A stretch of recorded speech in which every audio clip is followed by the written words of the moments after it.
నిజమండి. చాలామంది ఏంటంటే 50 తర్వాత వాళ్ళకు కోరికలు ఎక్కువైతాయి. కానీ వాళ్ళు చేయలేకపోతారు. అంగం గట్టిగా పడదు. అవన్నీ ప్రాబ్లమ్స్ ఉంటాయి. ఈ శీఘ్రస్ఖలనం అంటే అంగం గట్టిగా పడుతుంది. కానీ ఇమ్మీడియేట్‌లీ కొంచెం సేపట్లోనే వీర్యం వెళ్ళిపోతది. ఈ వీళ్ళకు అందుకే 3 నిమిషాల కంటే తక్కువ అవుతుంది. మీరు సాటిస్ఫై చేయలేకపోతున్నారు. మీ టైమింగ్ ఇంక్రీజ్ చేసుకోవాలంటే మీరు ఖచ్చితంగా నేను ఇప్పుడు చెప్పే ఈ టిప్స్ ఫాలో అవ్వాలి. ఒకటి మళ్ళీ మేము మాటి మాటికి నేను చెప్తూ ఉంటాను. ఎందుకంటే మాటి మాటికి ఎవ్రీ టైమ్ చెప్పొద్దంటే కుదరదు. మాటి మాటికి మనము అన్నం తింటూనే ఉంటాను, భోజనం తింటూనే ఉంటాము, బ్రేక్‌ఫాస్ట్ చేస్తూనే ఉంటాము. అది రిపీట్ అవుతూనే ఉంటుంది. అలాగే ఇవి గూడా రిపీట్ అవుతూనే ఉంటాయి మా ఇన్‌స్ట్రక్షన్స్ గూడా.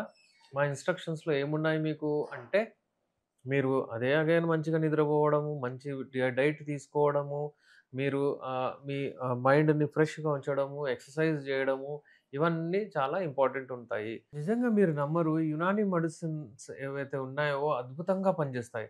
ఎంత అద్భుతంగా పనిజేస్తావంటే అంటే వాళ్ళు వాళ్ళ ఫ్యామిలీ మెంబర్స్‌తో కొట్లాడి అంటే నేను ఆ మెడిసిన్స్ వాడతానని ఒక 75 ఇయర్స్ ఓల్డ్ పర్సన్ గురించి నేనిప్పుడు మాట్లాడుతున్నాను. ఏ ఏజ్ అయినా సరే మాతో కన్సల్ట్ అవ్వచ్చు. స్క్రీన్ పైన మా నంబర్ ఉంది. ఏదైనా ప్రాబ్లమ్ ఉంటే మీరు కాల్ చేయొచ్చు. అపాయింట్‌మెంట్ తీసుకొని రావచ్చు. పల్లెటూరు వాళ్ళు కొరియర్ ద్వారా తెప్పించుకోవచ్చు. ఆన్‌లైన్ మాట్లాడి అలాగే విదేశాల్లో గూడా ఉంటే మాతో ఆన్‌లైన్‌లో గూడా మెడిసిన్స్ తెప్పించుకోవచ్చు.